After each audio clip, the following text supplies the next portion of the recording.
English, okay? For as many as are the promises of God, in Christ, they are all answered. Unsa daw? Kusga? So through Him, we say our to the glory of God. See? Akong hubaron sa Bisaya, palihog. Kay ang tanang saad sa Dios, unsa daw? Matuman gayod. Diha kang Kristo. Tungod ni ini muingon kita og Amen. Pinaagi kang Kristo alang sa himaya sa Dios. So dili na para sa imo, para sa himaya sa Dios. Aron mapadayag ang Ginoo sa inyong kinabuhi. Muna mo ingon ninyong mga silingan nga, lahi lagi na siya. Mauna. Amen? Ani na explain ako sa inyo para masabtan ninyo. Nganong pinaagi kang Kristo. Dili tungod kay nangalagad ka, dili tungod kay naningkamot ka, apan pinaagi kang Kristo para sa himaya sa Dios. Ang tanang promises ni God, muagi gyud in the name of Jesus. Kay once permado na ni Jesus, yes and amen. See? Pero kung mangayo lang kadiha, wala man gani inubanan nga pagtuo, lisod. Pero moingon ka sa ngalan ni Jesus, Lord, nagsaad ka. Paninglo ni mo ni. Ang tubag, yes and amen. Mauna nga moingon jud kag in Jesus name. Nasabtan? Okay. Okay, na ako ipakita sa inyo nga video.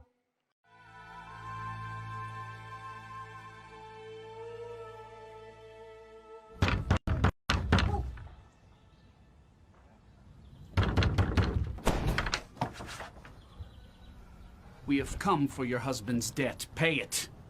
All of it. My husband is dead, and I have nothing. What are you doing? Please. How old are you? No.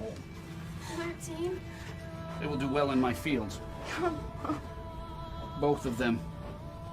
3 days. If you do not pay all of it, I'll take both your sons.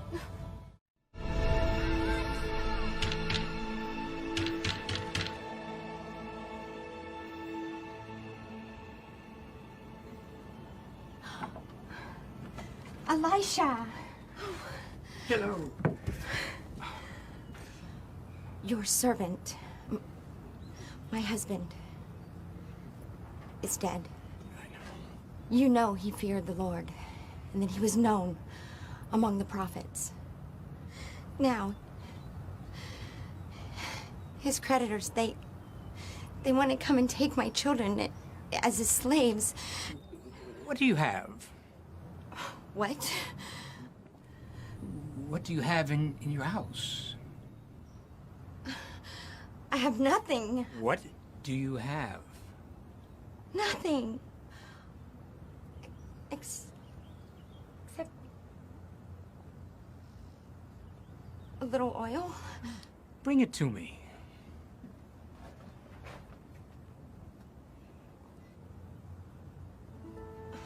Go to your neighbors and get all their empty jars. Get as many as you can carry and bring it here. Pour the oil into the empty jars. When each is filled, put it to the side. Get all you can carry.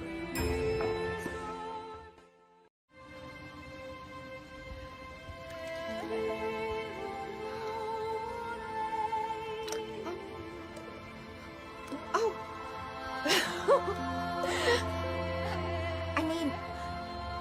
I need another jar. Hurry. Hurry, I need another jar. But there are no more.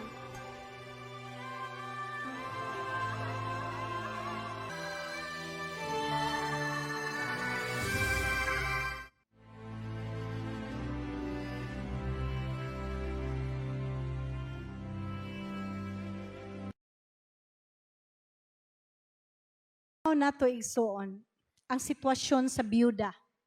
Iyang bana nangalagad sa Ginoo. No? Tapos nabaon sa utang. Kani bitaw nga story, grabe impact sa kuha ba. Ingko gwapo kay siya kay nangalagad sa Ginoo dili pasagdan. Tanawa ang biyuda. Ingon siya, I have nothing. Wala. Ingon ang propeta, unsay naa nimo? Wala. Di ba kita maingon, unsay naa nimo? Dili man ko graduate. Daghan kay tag. Wala. Dili. Daghag balibad. Di ba? Pero tanawa diri. Unsay ingon sa propeta sa iyaha. Unsay naa sa imong balay. Templo ka baya. You are the temple of God. Balay sa Holy Spirit. Unsay naa nimo. Naa kay kwarta, naa kay oras, kabalo ka mo basa, naa kay baba. Nganong dili man ka maka-share sa Word of God? Nganong dili man ka makaanhi mo simba? Kay busy? Unsay giingon sa man of God? Pangita og mga sudlanan. Unsa nang sudlanan? Vessels. Pour out. Yabo. So abi nimo igsuon, mamultiply lang na. Kung ikaw mismo you pour out. Walay hold. Nga dili ka mahadlok nga ang sa sunod. Asa naman kumukuha og mga lagad ko didto? Mawadaan ka pa noon. Tanawa, pag ingon sa iyang anak, wala na sudlanan. Automatic, pak, stop dayon ang oil. Kay dili gusto sa Ginoo sikusikan ang iyahang panalangin. Pag ikaw mo commit gani ka sa Ginoo, ayaw kahadlok igsuon. Kay tanawa ning biyuda, walang-wala na. Pero kinsa iyang giduulan? Man of God. Unya unsa iyang gibuhat? Nituo siya sa word nga gisulti sa man of God. Unsay simbolo ana sa atong kinabuhi? Di ba kung naa kay problema, asa ka pa adto? Asa ka mo adto? Mag-inom? Mulakaw sa balay? Unsay mo naa kay problema, asa ka pa dulong? Tanawa ang biyuda. Unsay iyang gibuhat na siya problema? Nag-ampo. Nagluhod. Pwede na siya nga, si Elisha ang propeta, it could symbolize God. Nga moduol ta dito sa Ginoo kay naa sa iya ang solusyon. Ang pulong sa Dios mo'y atong gunitan sa atong kinabuhi. Nga dili ka mahadlok nga mugbubo sa imong talent, sa imong time, sa imong finances. Kay dili jud ka makulangan. O gusto na ako hinumduman ninyo ni. Tanawa ning Proverbs. Ingon diri the blessing of the Lord makes a person rich. And He adds no sorrow with it. Sa Bisaya, maadunahan ang tao tungod sa pagpanalangin sa Ginoo ug wala nagahatag ang Ginoo og kalisod sa iyang pagkabahandianon. See? Ang panalangin sa Ginoo igsoon dili makapobre. Mo nang walay mawala sa imong mga lagad ka sa Ginoo. Dili mo undang ang oil mag-pour out sa imo. You will have peace, you will have abundance, and you will have reconciliation with God. But God requires you to pour out. Kinahanglan sa gyud ikaw. Unsay gibuhat sa byuda? Wala siya nagduha-duha. Wala siya pangutana. Moingon ta siya nga tanawa si Elisha, ha? Ngano man si Elisha, wala pud siya moingon nga, sige ako'y bahala na. Ako'y makigistoryaan na sa imong mga giutangan. Giutangan sa imong bana, ako'y bahala. Wala. Ngano man. Gitagaan og trabaho ang byuda. Because hard work, kinahanglan pud ta mo value og hard work. Kita magud usay basta easy money lang, mura lagwa. Easy come, easy go. Kay wa man gihaguan. Pero kung gihaguan gani nimong kwarta, mag-value ka ba? Wala, uy. Di ba?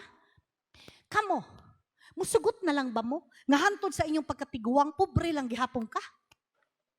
Moingon ka, sige lang kay dito sa langit. Madato raman ta.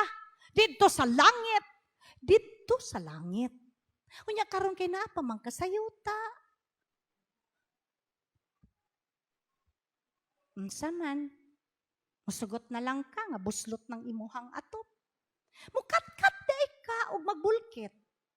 Magampo day ka diha nga salamat Lord sa akong bag-ong yuta. Asa nimo gusto magbutang? Tumbi ninyo ang yuta nga inyong gipanghayo sa Ginoo. Asa ninyo gusto? Ako kay ang among gibuhat, nagkuha kog picture sa una sa Isuzu. Gibutang na ko sa among prayer wall, giampuan na mo sa kumbana. Kanang tuiga, gihatag yun sa Ginoo sa mga crosswind. Karon na mo, sa kinan Isuzu lang gihapon, pero MUX. See? Ikaw, ginadala ka karon sa Ginoo into a new level of faith. Asa imong pagtuo. Ang tao nga, kugihan, maayo man na i-bless man ka sa Ginoo, pero kung wala gani kay Ginoo, mawala ra na tanan. Pwede ka maputos sa utang, pwede ka magka-problema-problema sa imuhang kinabuhi, wala kay kalinaw, pero kung naay Ginoo, ha?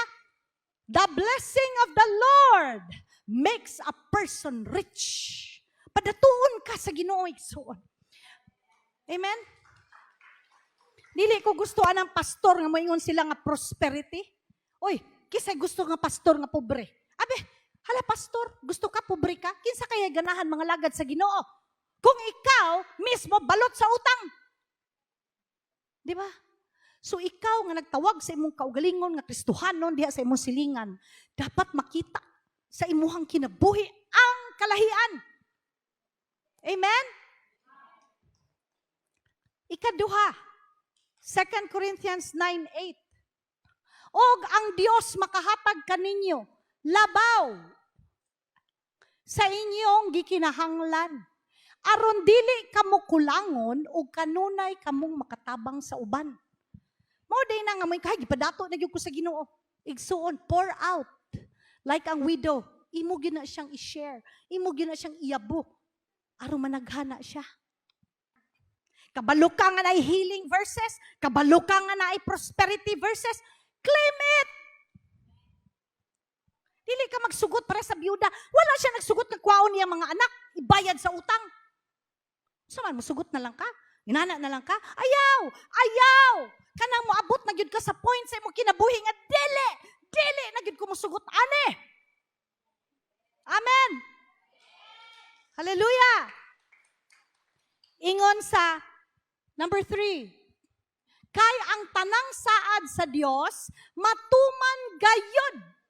Wow. Tanan. Kisa niingon ana ang Bible, tanang saad sa Dios matuman gayud diha kang Kristo. Tungod niini moingon kita og kusga. Palakpakan nato ang Ginoo. Hallelujah. Moingon tag amen. Yes and amen. Ana na siya. Okay? 4th, there is profit in hard work, but mere talk leads to poverty. Ang pagtrabaho og maayo ana ay pulos. Apan kun pulos ra istorya, mapobre ang tao, kana bitang marites. Sige ra kag istorya sa imong mga plano, buhata. Because God wants hard work. Mao na ang God's promises, igsoon. Nga gunitan gyud nato. So unsa ang imong gina-desire? Unsa imong gitinguha? Be, sige daw, ako na po ko'y gitinguha ba? Na ako'y gipangayo sa Ginoo. Nga ayaw mo pangayo gagmayng butang, nga kaya ra di ay ninyo buhaton. Kanang Ginoo ra gyud makakaya. Unsa nang butangan na? Nga Ginoo ra gyud milagro ra gyud sa Ginoo ba? Grasya ra gyud sa Ginoo nga maangko nimo nang butangan na. Naa ka ba'y desire? Na ba kay gipangayo sa Ginoo? Or naa lang na diri? Igsuon karon jud dapat magmanifest na. Karon jud tuiga sama sa byuda dili ka magsugot nga mobayad ka imong anak ang mobayad sa imong tunglo. So number 2, paningla ang Dios sa iyang saad. Na dito sa likod ha pagkuha mo. Libre lang na. Importante kay na ibutang na sa inyong prayer wall. I-recite na ninyo kada buntag o kada gabi uban imong pamilya. And then number 3, wait. Hulat. Padayon lang, let God work sa imong kinabuhi. Do not doubt. Kung nagduha-duha ka sa imong pagtuo, wala kay padulngan. Ngano man nga magduha-duha ka, ay pastor, makasasala manggod ko. So see, you are still suffering from the consequences of your past sins. Kabalo ba mo nga muduol lang mo sa Ginoo, mangayo mo pasaylo? Ingon ang Ginoo, if you confess your sins to God, He is faithful and just to forgive you and to cleanse you from all unrighteousness. Amen?